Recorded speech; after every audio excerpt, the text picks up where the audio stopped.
আবার দুপুরবেলা রোদের মধ্যে বেরিয়ে গেছি, কারণ সকালে পুজো দিয়ে এসেছিলাম 10টার দিকে। তোমাদের তো বলেছিলাম যে পুজো হতে অনেকটা টাইম লাগবে। তো আমি বাড়িতে এসে ড্রেস চেঞ্জ করে একটু ঘুমিয়ে গেছিলাম। ঘুম থেকে উঠে ঢাকের আওয়াজ শুনে আবার গেছি, কারণ এখন আছে ভর দুপুরবেলা, মানে এখন 2:30-3টে বাজে যাচ্ছে। এখন আছে ভাড়া রান্না। তো ভাড়া রান্নাটা তোমাদের দেখাবো ভাড়া রান্নাটা কী জিনিস। তো ভাড়া রান্নার পর আবার রাত্রে বাবার পূর্ণ স্নানযাত্রাও আছে, যেটা রাত 12টার নিশিরাতে শ্মশানের পেছন দিকে যে পুকুরটা আছে, সেই পুকুরে নতুন জলে বাবা স্নান করবে। মানে ওই জলটা নতুন বলা হয়েছে তার কারণ ওই জলে এখনো পর্যন্ত কেউ স্নান করেনি। বাবা স্নান করবে, তারপরে ওই পুকুরের জলে সবাই চান করতে পারবে। তো এসে গেছি আমরা প্রায় মন্দিরের এখানে। তো দেখতেই পাচ্ছ ইতিমধ্যে আমরা এসে দেখছি যে আমরা এবছর খুবই লেট করে ফেলেছি। অর্ধেক মানুষের ভাড়া রান্না হয়ে গেছে। দেখতেই পাচ্ছ এখন লাস্টের দিকে কিছু মানুষ রয়েছে, তারা এখনও ভাড়া রাঁধছে। তো ভাড়া রান্নার বলতে মাথায় করে দুটো করে ভাড় আনে, ভাড়ের মধ্যে একটু চাল সিদ্ধি ফিদ্ধি এসব থাকে, আমি ঠিক জানি না কী থাকে। তো ওইটাই ওরা অনেকটা দূর থেকে হেঁটে হেঁটে নিয়ে আসছে। তো রাস্তায় সবাই পায়ে জল টল দিচ্ছে। তারপরে চেনা পরিচিত যারা বাচ্চা বাচ্চা একটু বড় যারা আছে, যারা ভাড়া আনছে তাদের হাতে তাদের সাথে দিচ্ছে। তোমরা দেখতেই পাচ্ছ তাদের সঙ্গ ধরাচ্ছে। এই যে দেখতেই পাচ্ছ বাচ্চাগুলোকে কোলে নিচ্ছে, বাচ্চাগুলো বাচ্চাগুলোর সাথে করে ঘুরছে। তো তার মানে এটাই হচ্ছে যে যারা ভাড়া আনছে তাদেরকে এখন ঠাকুর আছে, তো তারা ঠাকুরের আশীর্বাদ পাবে বলে তো এক একটা ফ্যামিলি চেনা জানা মানুষরা তাদের বাচ্চাদেরকে তাদের কোলে দিয়ে দিচ্ছে। তো সেইটাই এখানে একটা কারণ। তো ভাড়া রান্নাটা পুজোতে যারা 4 দিন উপাস না করে, ভাড়া রান্নাটা যদি কেউ উপাস করে থাকে একদিনের জন্য, সেটাও একদিনের জন্য করতে পারবে। তবে এইটা সবাই করতে পারবে, আইবুড়ো, বিবাহিত, ছেলে মেয়ে, বয়স্ক সবাই করতে পারে। ভাড়া রান্নাটা একদিনের জন্য সবাই করতে পারে। তখন তাকেও কিন্তু নতুন পোশাক টোশাক সব পরতে হবে, প্লাস না খেয়ে থাকতে হবে, ভোরবেলায় খেতে হবে, সব একই নিয়ম। শুধু তাদের যারা ভাড়া নেবে তাদের একদিনের জন্য, আর যারা পুজোটা করে তাদের প্রতি 4টে দিন যেটা নিয়ম আছে, সেই 4টে দিনের জন্য। তো প্রতি 4টে দিন যদি কেউ না করতে চায়, একদিনের এই ভাড়া রান্নার দিনের জন্য করলেও করে। তো এখানে ভাড়া রান্নাটা অ্যাকচুয়ালি যাদের মানসিক থাকে, মানে মনের ইচ্ছেটা যখন পূরণ হয়, তারাও ভাড়া রান্নার ইয়েটা করে। আর কারো মনে হয় যদি হয় যে 4টে দিনই আমি পুজো করে উপোস করে পুজো দেবো, তো সেটাও করতে পারে। তো এখানে মনস্কামনা পূরণ হয়, এটা সত্যি। যার জন্য এত এত পুজো। এই দেখতে পাচ্ছ বাচ্চা ছেলেটাকে ধরিয়ে দিল কোলে। তার মানে যারা ভাড়া আনছে তাদের গায়ে কিন্তু এখন ঠাকুর আছে। তো তারা এই বাচ্চাদের মানিয়ে যেতে, বাচ্চাদেরকে আশীর্বাদ পাওয়ার জন্য তারা তাদের ফ্যামিলির লোকজন চেনা পরিচিত তারা একে অপরের হাতে তাদের বাচ্চাদেরকে বড়োদেরকে তুলে দিচ্ছে। তো এখন এখানে শুধু ভাড়া রান্না হচ্ছে, কারণ শেষ মুহূর্তে আমরা এসেছি, ভাড়া রান্না প্রায় অনেকটাই হয়ে গেছিলো। চলো ভাড়া রান্নার পরে দেখাবো এখানে মানুষ সেজে আসে, মানে ভয় দেখানোর জন্য। তো প্রতি বছর কিছু না কিছুটা আকর্ষণ থাকে, তো দেখি এবছর কী আকর্ষণ আছে। তো আমি দাদা দূর থেকে এখন দেখছিলাম, কারণ পুজো প্রায় শেষ, 3:30 বাজছে। তো এখন লাস্ট নাম নেওয়া হচ্ছে বাবার। তো পুজো আজকের মতন শেষ। এইটাই ছিল ধুমধাম, সবথেকে বড় পুজো। তো আজকের পর পুজোর পর এখানে আর কিছু নেই। রাত 12টায় নিশিরাতে বাবাকে চান করাতে নিয়ে যাওয়া হবে। তো চান করাতে যদি মানে দেখতে যেতে পারি, তাহলে তোমাদের অবশ্যই দেখাবো যে ওখানে কী হয়। আর যদি না যাই আমি নিজে, তাহলে আমি দেখাতে পারবো না। যদি কালেক্ট করতে পারি কারোর কাছে, তাহলে দেখাবো। তো অনেকেই তো যায়, অনেকে ফটো ভিডিও ছাড়ে, তো ওদের কাছে কালেক্ট করে আমি তোমাদের দেখাবো। তো দেখতেই পাচ্ছ প্রচুর ভিড় হয়েছে। এটা হচ্ছে পুজোর প্রায় শেষের মুহূর্তে। এবার যে পুজোগুলোতে যে ঘোড়াগুলো বলেছিল না, ঘোড়া দান করেছে সবাই, যেমন আমরাও দিয়েছিলাম, ওই ঘোড়াগুলো এবার দান হবে পাবলিকের মধ্যে, যেহেতু পুজো হয়ে গেছে। তোমাদের সবটাই দেখাবো। তো বলেছিলাম মানুষ সেজে আসে, তো প্রায় চলে এসেছে মানুষ সেজে। দেখো একজন খ্যাপা সেজে চলে এসেছে এখানে ভয় দেখাতে সবাইকে। তো দেখতেই পাচ্ছ যে ভিখারি টাইপের সেজে এসছে, তবে কিন্তু এই ভিখারি নয়, সেজেছে শুধু। জাস্ট এখানকারই একজন আমার মামা সম্পর্কিত হয়। তো চলে এসছে সেজে গুজে। তো এবার শুনলাম যে একজন আসেনি, এবারে নাকি 2-3জন এসছে সেজে।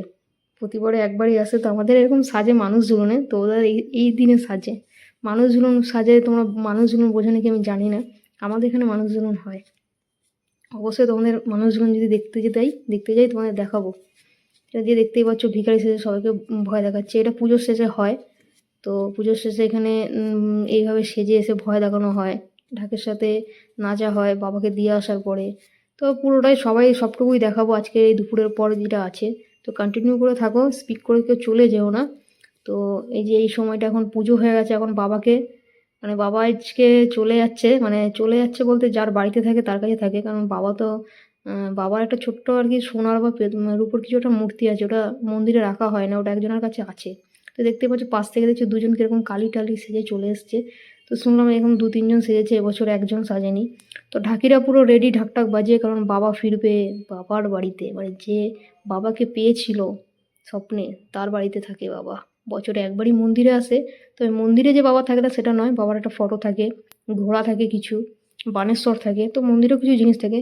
তবে আসল যে বাবার মূর্তি, সেই মূর্তি যে পেয়েছিল, যাকে স্বপ্নে দেখিয়েছিল, যে পেয়েছিল বাবা তার বাড়িতেই থাকে। তো পুজোর শেষে বাবা সেই তার বাড়িতেই ফিরে যাচ্ছে। তো সকল ভক্তরা তাকে খুব যত্ন করে তার বাড়িতে দিয়ে আসছে। তবে আসছে বছর আবার হবে, কেননা এই দিনটা বছরে একবারই আসে। আর এখানকার এই দিনটা যখন আসে তখন মনে হয় যেন দুর্গাপুজো ফেল, দুর্গাপুজোর থেকেও খুব সুন্দর হয় পুজোটা। তো সব ভক্তরা নাচতে নাচতে বাবাকে বাড়ি দিয়ে আসছে, কারণ ঢাকিরাও বাবা এইভাবে যেতে পছন্দ করে, নাচতে নাচতে ঢাক বাজিয়ে আসতেও পছন্দ করে, যেতেও পছন্দ করে। তো চলো বাবাকে এখন নিয়ে যাচ্ছে। তো সবাই একবার বলো, জয় বাবা শ্রী ধর্মরাজ রাধে। এই যে দেখতেই পাচ্ছ আমাদের বাবা, এই যে যার হাতে আছে ওনারই বাবা পেয়েছিল।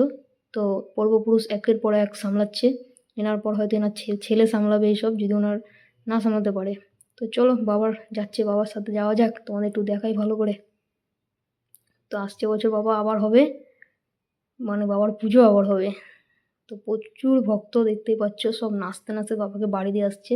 মন্দির থেকে জাস্ট 2-3টে বাড়ির পরেই বাড়ি, মানে বাবা থাকে। বাবা বছরে একবারই মন্দিরে এখান থেকে বেরিয়ে এখানে আসে। তবে এই যে বাবার যে মূর্তিটা, এই মূর্তিটা কিন্তু কাউকে দেখানো হয় না। তোমরা ভালো মতন দেখো, লক্ষ্য করে, পাঞ্জাবি পরিয়ে মালা টালা দিয়ে সাজিয়ে মানে ঢেকে রেখেছে, কাউকে দেখানো হয় না। একমাত্র যে যারা ভক্ত কামিয়েছে, যে গামছা পরে আছে, পইতে পরে আছে, একমাত্র তাদেরকে স্নানযাত্রার পর নিশিরাতে দেখানো হয়। তো আমার মাসি একবার দেখেছিল, তো মানে দেখলে নাকি বলতে নেই যে কেমন দেখেছি। তো এটা শুধু ভক্তদেরই দেখায়, পাবলিক কিন্তু দেখতে পায় না। পাবলিক জাস্ট ঘোড়া, বানেশ্বর, মূর্তি আছে, ফটো আছে, এইগুলোকেই মন্দিরের মধ্যে এসে পুজো দিয়ে যায়, এগুলোকেই দেখে। কিন্তু এখানে যেটা আছে সেটা কিন্তু কাউকে দেখানো হয় না। তো শুনেছি সোনার একটা ছোট্ট পাড়া মূর্তি আছে। তো বাবা পুজো মানে হচ্ছে বাবা ধর্মরাজ, মানে বাবা যমরাজ। তোমাদেরকে আগেও বলেছি, এখনও বলে দিলাম। তো শুরু হয়ে গেছে এইদিকে সে ঘোড়া, যেই ঘোড়ার কথা আমি বলেছিলাম, যে ঘোড়াগুলো একদম লাস্টে পাবলিকের মধ্যে আবার বিতরণ হবে। তো আমিও চলে এসেছি ঘোড়া নিতে, কারণ আমি এখান থেকে প্রতিবারই ঘোড়া নিয়ে যাই, কিছুটা দিদার জন্য নিয়ে যাই, মানে দিদা তুলসী মন্দিরে রাখে। আর সব থেকে দুটো বড় বড় ঘোড়া নিয়ে সেটা আমি বাড়িতে নিয়ে যাই, আমার বাড়িতে বর্ধমানে। তো আমার বাড়িতে আমি নিয়ে যাব, সেই জন্য এখন ঘোড়া নিচ্ছি। তো আমাদের ঘোড়া প্রায় নেওয়া হয়ে গেছে, আমি আর দাদাভাই বাড়ির দিকে রওনা দিলাম। তো বিকেল 4টে বাজছে প্রায়, দেখতেই পাচ্ছ আমাদের ঘোড়া নেওয়া হয়ে গেছে। তো আজকের ভিডিওটা এইটুকুই ছিল, কারণ এটা দুপুরের পার্ট ছিল।